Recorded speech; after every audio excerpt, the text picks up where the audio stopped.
വൈശാഖിന് ഒരു നാണവും തോന്നിയില്ല. അവർ വൈശാഖിനോടൊന്നും പറഞ്ഞതുമില്ല.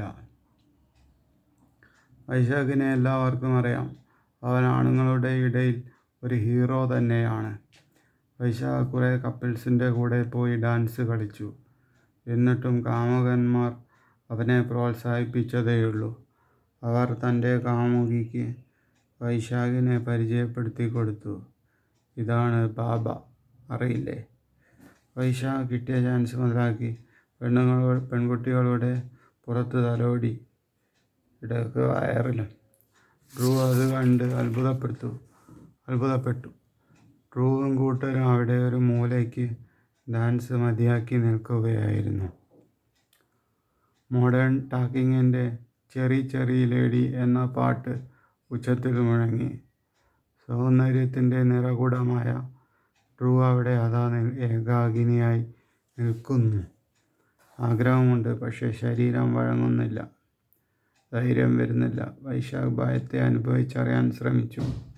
ശരിയാണ്, ഭയമുണ്ട്. ഡ്രൂ ഹോസ്റ്റലിലേക്ക് പോകാൻ തുടങ്ങുകയായിരുന്നു. ഡ്രൂ ഇപ്പോൾ ഹോസ്റ്റലിലാണ് താമസിക്കുന്നത്.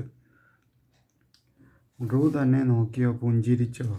പെട്ടെന്നൊരാവേശത്തിൽ വൈശാഖ് അവളുടെ അടുത്തേക്ക് ചെന്നു. ഡ്രൂ, എൻ്റെ കൂടെ ഡാൻസ് കളിക്കുമോ?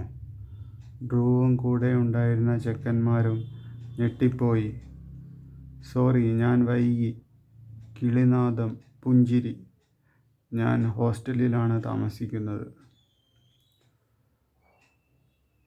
പ്ലീസ് ഡ്രൂ, ഇല്ലെങ്കിൽ ഞാൻ കരയും. സോറി, സമയം വളരെ വൈകി. പിന്നെ എപ്പോഴെങ്കിലും ആവട്ടെ. വാർഡൻ എന്നെ ഉള്ളിൽ കയറ്റില്ല. Please Drew. സോറി, ഞാൻ വൈകി. അവളുടെ മുഖത്ത് ആ സോറി കാണാമായിരുന്നു. വേറെ ഒരു സ്ഥലത്ത് 4-5 ജൂനിയർ ആൺകുട്ടികളും പെൺകുട്ടികളും ഡാൻസ് ചെയ്യുന്നുണ്ട്. വൈശാഖ് അതിൻ്റെ ഇടയ്ക്ക് കയറി പെണ്ണുങ്ങളോട് മോശമായി പെരുമാറി. 1-2 പാട്ട് കഴിഞ്ഞ് വൈശാഖ് കുടി സ്ഥലത്ത് ചെന്ന് റെസ്റ്റ് ചെയ്തു.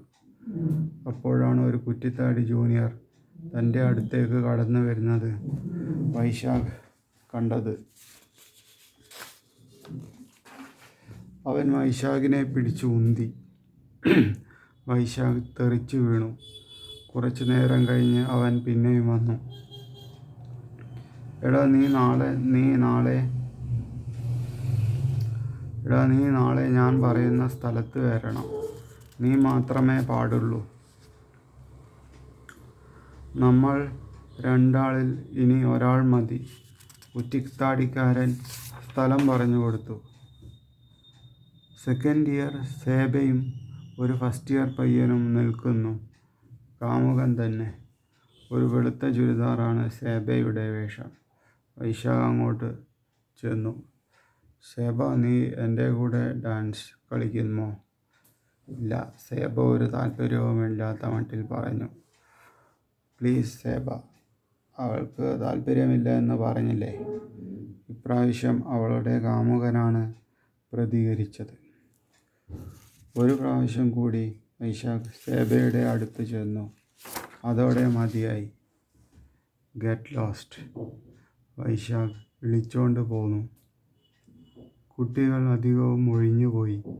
ഡാൻസ് കളി ഒട്ടുമിക്ക പേരും നിർത്തി. വൈശാഖ് ഒരു നീല ഡ്രസ്സിട്ട സുന്ദരിയുമായി 10-15 മിനിറ്റോളം പിന്നെയും നൃത്തമാടി. എല്ലാവർക്കും അതൊരു കൗതുകമായി. അവൾക്ക് ബോധമുണ്ടായിരുന്നില്ല. ഫുൾ പൂസായിരുന്നു. അതല്ല രസം, അവളുടെ ബോയ് ഫ്രണ്ടും വലിയ കാര്യത്തോടെ സോഫയിലിരുന്ന് അവളോടുകൂടിയുള്ള കളി ആസ്വദിക്കുന്നുണ്ടായിരുന്നു.